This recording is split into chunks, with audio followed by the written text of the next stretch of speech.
Hey there everyone, Luke here. Now before we get into the review for Mission Yozakura this week, just want to say a couple of things. Number one, bunch of podcasts coming this week because I'm off completely this week, so bunch of them coming Wednesday, Thursday and Friday, hopefully.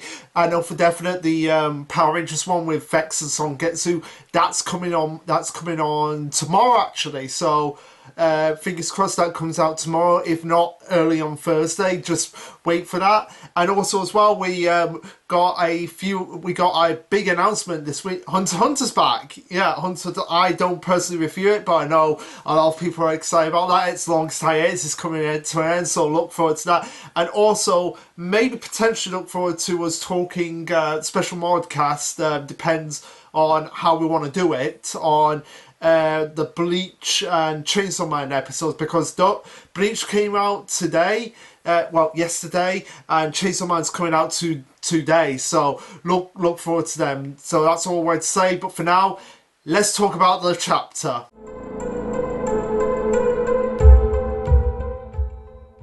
Alright, so this will be chapter 149, titled Yozakura Family Feud. Now, yeah, this is not any relation to the Americanized version of Family Fortunes, also called Family Feud. No, it's completely different because, as we know, Momo was kidnapped, Shinzo and Futaba, so like they're going into a feud to try and get both of them back. And since this is the 3rd anniversary of Mission Yozakura Family, we get Color Page. Yozakura Family is front and center this week, finally, for the first time in a long time, since probably the 2nd year anniversary. We finally got its center stage. But yeah, Color Page obviously is of the first page, where it's showcasing them all staring down at each other, getting ready for the battle. As we have Futaba and everyone's saying like, now come on, let's get this family feud started. And we get the actual title page, which is a color spread featuring all the Yozakura siblings plus Goliath and Tile. Just beautiful rendition with like buildings in the background and just a giant number third in the front and center. But what I love most about this color page is that you just have Kiricho just standing atop them all, just looking down on them, like he's probably like, yeah, the peasants of my family, I'm the top dog here, and I could just look down on them. And yes, I have been waiting few days, because I did see this get leaked on Twitter before the chapter dropped, so I've had this joke on standby since then. So yeah, pretty nice color palettes there.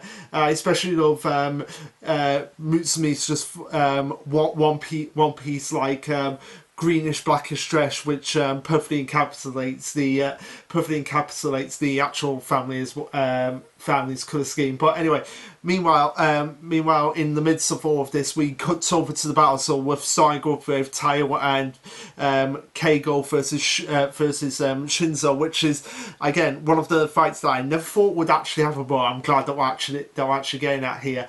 As we have Keigo and Shinzo analysing the situation, and both of them come to the same conclusions, like, okay, because Keigo is physically the most weakest out of all of them, so it's pretty much like how in One Piece when we had Usopp versus Luffy, like one single like full-on punch from Luffy, Usopp was going to go down. Same concept here. It's like Keigo's like, okay, Shinzo way stronger physically than me, and possibly Taiyo as well. So if we get hit once by this guy, it's over. We are finished. We are going down. And everything from inside the room is within his range. And Shinzo is coming to the same conclusion of like, in order for them to fight a head-on fight, like with him, they're going to need a lot of diversions, a lot of distractions coming their way in order to find a chance to actually strike at me, because that's what's going to take. It's going to take a lot of distractions on Keigo's part to distract Shinzo, so that Taiyo can actually get in and take the strike for the team. And that was like on my voice there, but just go with it. So they say whoever takes the initiative wins, as we see Shinzo powering up his gun, but also we see Keigo with his hands making all his Keigo clone balloons as they just burst out and expand, as he calls it, the big Keigo Festival. And yeah, they are pretty big. There's about 1, 2, 3, 4, 5, 6, 7, 8 of them, about 8 of them that just spread out and just expand and Shinzo's like, oh, easy peasy lemon squeezy, as he uses Rayaka lightning flowers to just like shoot them all down at lightning speed. But this of course was one of the distractions, like I mentioned before. It's going to take a lot of distractions on their part, and he's like, oh, they use this as a diversion for them to actually escape and duck out into the hole. As Keigo says, oh, if Shinzo can hit us with Minakun bullets, it's game over and they don't stand a chance. And yeah, that is true. Like, one hit from them and one hit from Shinzo, it's game over. So it's best to lure him into the wall, into the hole, and hit him from both sides. And Taio's just having a bit of doubts here. It's like, oh, can we beat it? Can we beat him at full strength? But Keigo's just like, what are you worried about, Taio? He's stupidly strong, but he also stupidly straightforward. If we figure it right. But Shinzo's just like, yeah. Yeah, I'll probably blunder into whatever trap he said. So like Shinzo knows, like, yeah, if you play your cards right, I'm probably gonna fall into the trap that you're gonna set. As we just see him burst through this wall. You only see a crack happening. You see a crack happening here, so it's like, and then it's just like burst through the wall, and Shinzo's just right there, right in front of them, and he's like, that's why I won't give you time to set up one. So he's like, yeah, I know what your game is here, so you're gonna set a trap for me and hope that I fall for it, but at the same time, I'm not gonna give you the opportunity to get that trap set up so that you can actually set it up on me and spring the trap. So continuing on, after staring them down and glaring at them, the Keigo and Taio are just like completely flabbergasted by this. So just being like, he's right in front of us. So okay, quick, we've got to get out of here. We've got to get out of here. As Taio uses like. So he like grabs a hold of Keigo and just like shoots right around Shinzo before Shinzo can have any time to actually react to what's going on here. But of course, this is all part of Shinzo's plan to kind of get one over them. As we see him basically just being like, "Oh, you think you got away? Well, I know this ship to a T, and I memorized the map long ago. So in the area we are right now, there is water from leaks that shunted into a drainage system and sent out of the ship. So goodbye." As we see him bash the wall and just bring in a tidal wave of water. As we see Taio supposedly get swept away, leaving it to just be Keigo and Shinzo. As Keigo's just like, okay, you're right. Okay, you win, big brother. You win. But Shinzo's just like, oh, you really think I'm gonna fall for that old trick, for that trick in the books? As we see him shoot away to the skies to see that, oh, it's Taio, and he's like, oh, you perfectly mimicked Keigo's voice, so I've got to commend you there for Taio. I figured you disguise yourself as Keigo so you can sneak into a melee range of me. But when Keigo is seriously trying to get something from me, he doesn't call me big brother. He just calls me by my name. But this is where Keigo actually outsmarts Shinzo in that front, because it's like he had the idea of like, yeah, in order for the disguise to work, I'm going to have to make it believable. So I'm going to have to call him Big Brother, which is something I don't normally do. So he's probably going to fall for it. So yeah, Shinzo kind of obviously walked into that because he was expecting, oh, this is obviously Taio, because Shinzo wouldn't call me Big Brother if it was for something that he actually wanted to get. And Keigo, because it's Keigo disguised as Taio, so Keigo had him disguise himself as Taio to disguise himself as Cake. So it's like he put a layer of Tayo's face on him and then put another layer of his own face on top of him. So it's still Keigo here, just with Tayo's face and with another face version of himself. And Keigo's just smirking at this point. It's just like, you knew exactly what I was up to, but you still listened. You're a big softie, and that's what I love about you. As we see Tayo just appear behind Shinzo, and Shinzo is just like, what? Oh my, they actually got me. They actually got me here. As we see Keigo just rip off the Tayo face, latex face, as he explains like, oh, the tile that got washed away was actually one of my dolls, and I wore 2 layers of disguise pretending to be Tayo, while the real one was hiding behind a gushing of water, waiting for you to try it. So pretty effective disguise on this part, because I was taken aback when I first saw this. When I first saw this image, it's just like I had to compliment myself of like what actually happened, and realised like, oh, Keigo put Tayo's face on, but then realised like, no, that's going to be too obvious for Shinzo, so I best put another latex face of mine on to make it seem like, oh, he's actually facing down Tayo and he's actually facing down me. And in order to make this even more believable, it's got to actually be me saying stuff that I wouldn't normally say.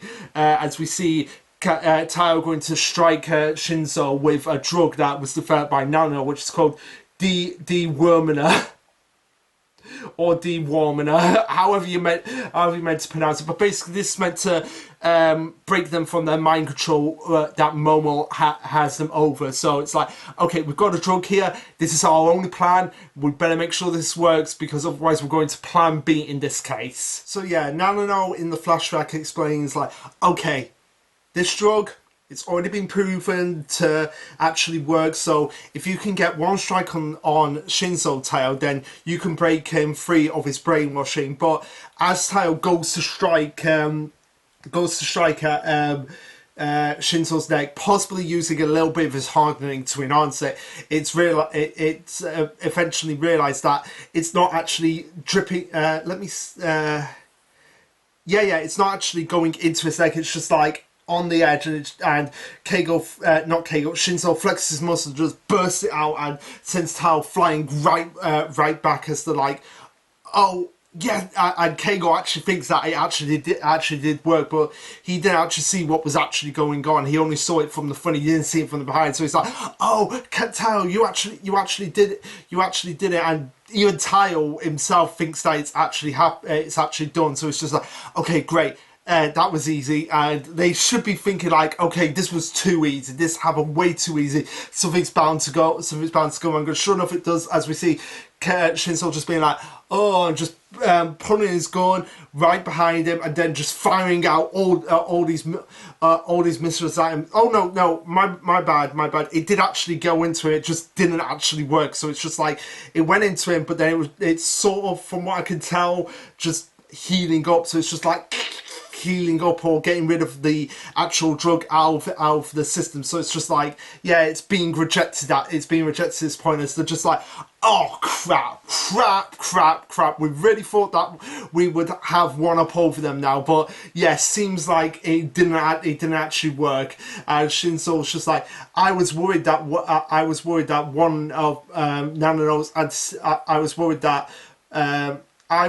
that was one of Nano's antiseptics, but I guess not. What was that? But no, it was one of Nano's antiseptics. It just did not work. It just did not work at all. As we have Shion and Nano detected, like, yeah, this didn't actually work as well as we did. There was no physical response detected, and Nano's like, oh, I figured that this was a possibility. That's unfortunate, but one thing's for certain now. Only one person knows the key to their brainwashing, and that's him, which Koricho says, and he's obviously referring to Momo. So it's a case of like, okay, we gotta beat them senseless now. Go and find Momo, capture him, and be like, okay, you are gonna turn them back, unless this again is part of Momo's like I said last time, it's part of Momo's like mind control blooming that he has, like puppetry blooming that he has. Is just like, Yeah, I'm not really going to tell you because in order for it to happen, you're gonna have to kill me. So in order for them to actually get Shinzo and Futaba back, they're probably going to have to kill Momo at this point. But as this is all going on, we have Momo just observing the fight and observing the confrontation, and he's going, the Sakura bros are merely grunts. My precious children would never fall for an old brainwashing they couldn't overcome, which is true. That this is what I've been saying. Like, it seems very weird that Futaba and Shinzo, two of the Gold Rank spies, two of the most powerful Yozakura family members, only outclassed by Koricho in this case, would fall for such an obvious brain controlling. So there is something else going on here. As Momo says, no, what binds us is deeper and much stronger. Which, yeah, this has to be part of his blooming. Like, there's just no other way to describe it. Like, he's controlling them with his blooming, or something completely different. Like, maybe it's like Tsubumi has something to do with this. Like, it's since Tsubumi and Momo are connected because Momo was created by Tsubumi, so maybe that's the case that we're going from here. As we see that, from what I can tell here, yeah, it seems like Shinzo was able to get one off on Keigo and Tao at this point, as he goes, not quite knocked out all the way, are you? You trained well, but you get it right. You two have no hope to beat me. But please come with me. I'm totally in the right mind. Whatever misunderstanding there is between you and Dad, we could talk it out. Let's build a new family together. Yeah. Again, this is what Shinzo is saying here is pretty much what Momo would be saying. So yeah, it has something to do with, but like again, maybe whatever he says comes into reality, like I've been saying, so like he wants a new family to be built together, and he can basically make that happen if he says it out loud, and in the presence of other family members or something like that. I just don't know what Momo's game here, like what his powers are, what is actually going on here. I'm just throwing things at the wall to see what sticks. But we have Keigo in one of his most badass moments in the entire series. I don't care what anyone says, this is Keigo basically showing his true, like, okay, yeah, you need to come back with us right now, even if we have to kick in and screaming, as he goes, you've trained round my butt, you're brainwashed, but you're still so worried for us, you went easy. Just the thought of that stupid old man is toying with my super nice big brother makes me really, really mad. So yeah, even something as serious as that can piss off Keigo, who's always the most positive, upbeat person in the entire series, and this is like really big shit going down here for it to like really piss off and make Keigo as angry as he could possibly be. As we have Tao thinking about what Koricho said to him, like, in the event that the drug doesn't work, we move to plan B, brute force. So basically just being like, I just figure it out. We just need to hit them really, really, really, really hard. But yeah, we're going for all balls out fights now. Kid gloves are off. Balls out fights between the Yozakura family siblings. So we have Keigo, Taiyo versus Shinzo, Nanano, and Koricho versus Futaba. All balls out. It's not gonna. We're just gonna have to do it right now, and I am really looking forward to just seeing the whole balls out fight as Koricho goes on. Use whatever means, face siblings with full strength, do whatever you can to rescue them. It'll be all out serious family feud as we see Taiyo and Keigo get ready, and they both activate the blooming switch. Which, if we remember, what was Keigo's blooming again?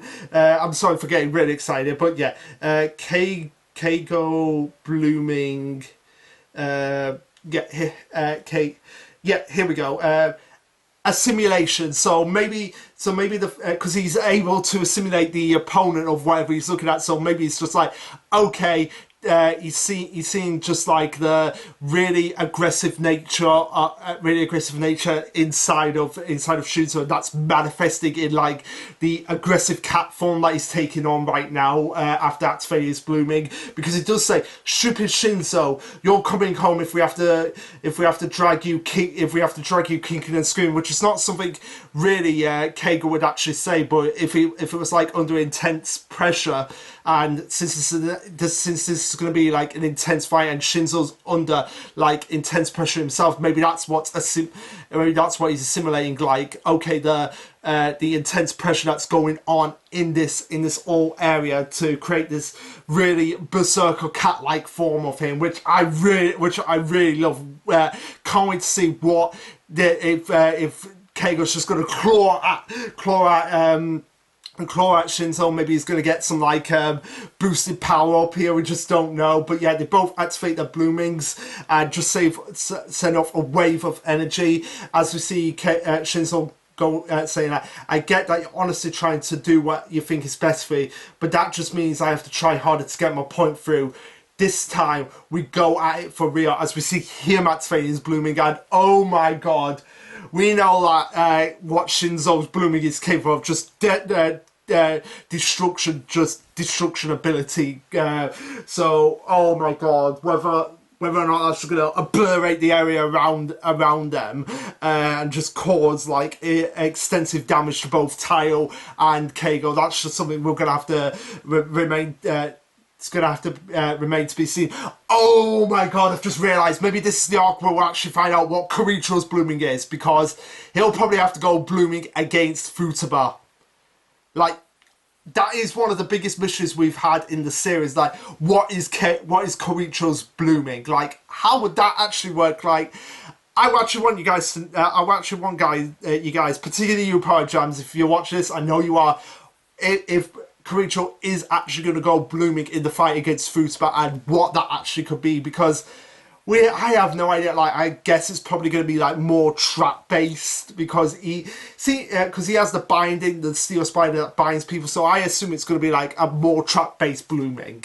It's kind of like debating what the Bonkais are in Bleach, which is kind of ironic considering Bleach, its final arc is finally getting animated now and finally getting to see it. So yeah.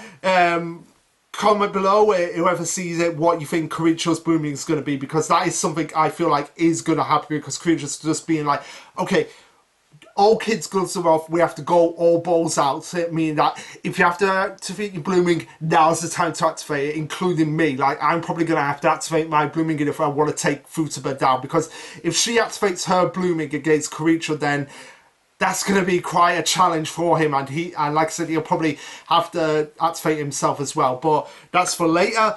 So overall, with this chapter, very good introductions to the fight, and I can't wait to see how they're gonna all utilize their abilities, like whether Tayo's hardening is going to be incorporated into Keigo, and that's going to be used as a defensive shield against Shinzo's destruction blooming. I think that's the name of Shinzo's blooming, although I'm sure someone will correct me in the comments. But anyway, guys, can't wait to see what that's going to all be about. So let's just wait, because we've only got like a few days to wait for the next chapters to come out. So not long to wait, and I'm really looking forward to it. But anyway, guys, what did you think of this chapter? Let me know. Like, subscribe, comment, all that jazz. And this will be Lasherluke signing off.